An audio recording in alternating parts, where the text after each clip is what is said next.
দেখো বন্ধুরা, আমি স্নান করে এসেছি। আর এখন শীতকাল পড়ে গেছে বলে তাড়াতাড়ি একটু স্নান করে নিই। রান্নাটা করি স্নানের পরে, আগে স্নান করে নিই তারপরে এই রান্না করবো। এই সবজি কুচ্ছি আমি এখন। কচু, কী কী রান্না হবে দেখো বন্ধুরা। কচু দিয়ে, বেগুন দিয়ে, পুঁই মিছলি দিয়ে চিংড়ি মাছ হবে। আর একটা কুটেছি কুমড়ো, এটা দিয়ে মাংস রান্না হবে। ব্যাস এই দুটোই আজকে হবে।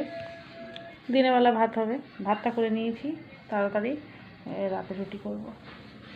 এখন তোমরা দেখো আমি সবজিটা কুটি, পেঁয়াজটা কুটে নিয়ে পাপা দিয়ে এসো, মাংসটা বসিয়ে দিই। এইদিকে আমি সবজি কুটবো।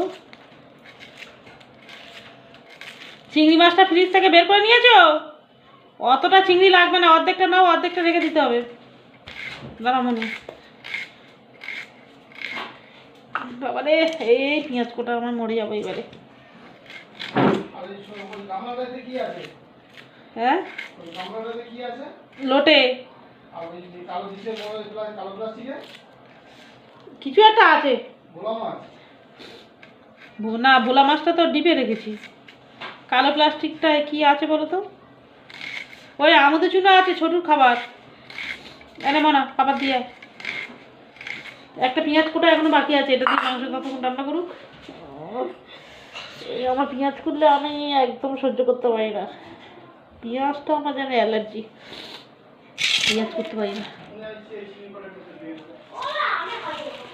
চিংড়ি ধুয়ে এনেছি।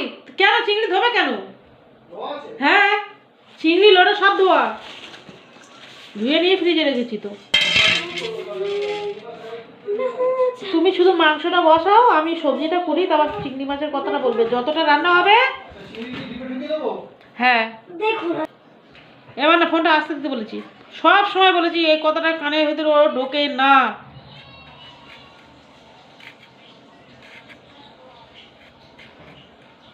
পরীক্ষা এসে গেছে, পড়তে বসে না, কিন্তু ফোনটা ওর টাইমে টাইমে নেবে। ফোন ফোন শুধু ফোন চাই ওর।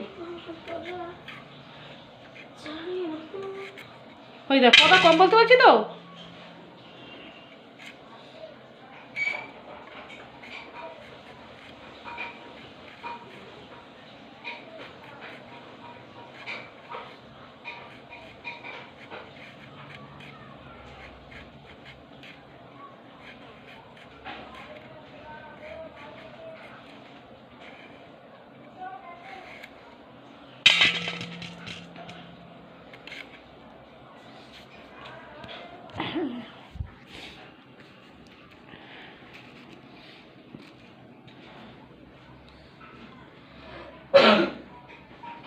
দেখো লাট সাহেবের বেটি এখন পায়ের উপর পা তুলে দিয়ে আর কি করছে, ফোন দেখছে। মানে আমরা এখানে কাজ করে মরছি আর ও ওখানে এখন ফোন দেখছে।